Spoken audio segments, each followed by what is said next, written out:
Nous allons opérer à présent un zoom sur la problématique des jeunes en grande difficulté d'insertion, les publics dits très fragilisés car très éloignés de l'emploi, avec un interlocuteur qui s'appelle Olivier Mamy et qui est responsable pédagogique de l'école de la deuxième chance. Alors, rien que ce titre est déjà porteur d'espoir. Alors j'aimerais que vous nous expliquiez qu'est-ce que cette école. Oui, bonjour, merci de me recevoir.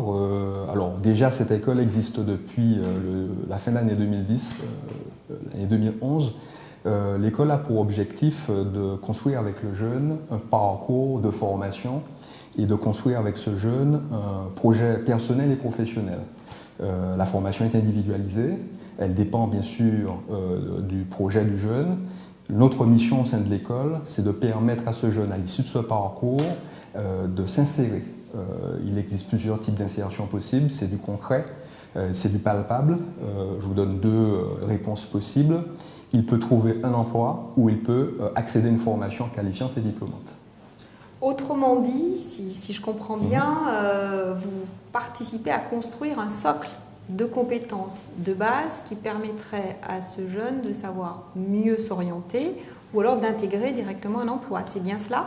Tout à fait. On participe à un socle, mais j'insisterai avant tout sur le fait qu'on construit avec des partenaires un parcours. Le jeune est reçu et déjà transmis par des partenaires qui sont de manière naturelle le Pôle emploi et la mission locale. Et avec ce jeune, en effet, on fait un travail sous l'angle éducationnel. Il n'y a pas que de la formation parce que pour pouvoir permettre l'insertion du jeune, il faut qu'il puisse s'insérer dans un dispositif tel que l'entreprise et qu'il maîtrise les règles minimales sociales du savoir vivre ensemble. Donc en effet, nous insistons sur ces données de savoir-être et nous faisons passer ensuite d'autres données, d'autres éléments tels que effectivement la maîtrise d'un socle commun de compétences et de connaissances. En règle générale, les formations, les connaissances portent sur le français, les mathématiques et l'informatique, dont il faut être doté pour pouvoir faire passer un certain nombre d'actions sur le terrain de recherche d'entreprise, de recherche de terrain de stage. Mais avant tout, l'action principale de notre école est de travailler sur le projet personnel et professionnel. La dimension personnelle est importante. Il faut que les conditions soient réunies pour que l'élève dispose d'un temps pour pouvoir construire son projet. Il ne doit pas se poser de questions sur son environnement immédiat, comment il fait garder ses enfants, comment il doit se déplacer pour aller à l'école. Il ne faut pas qu'il ait de problématiques sociales qui l'empêchent de construire son projet professionnel. Très bien, alors vous avez parlé de partenaires et aussi de projets professionnels, de compétences sociales mais liées à la personne pour être embauchable. Tout à fait. Donc je suppose qu'un de vos principaux partenaires sont les employeurs. Tout à fait. Je dirais qu'on est un peu à l'intersection d'un certain nombre de réseaux. Alors en effet, l'entreprise est fondamentale puisqu'il participe à l'insertion du jeune, qu'il s'agisse d'entreprises privées ou d'entreprises publiques.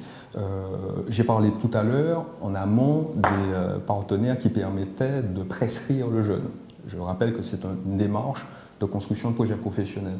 Mais en effet, le chef d'entreprise a toute son importance. D'ailleurs, nous avons un certain nombre de réseaux que nous sollicitons régulièrement parce que ce sont des terrains à la fois d'observation, le jeune mène des enquêtes, consulte, enquête auprès de professionnels, mais ce sont des terrains d'immersion en entreprise où, suivant les objectifs de ce stage, il sera amené à observer les conditions réelles de l'emploi et plus tard, si le projet professionnel est validé, acquérir les premières compétences de base du métier.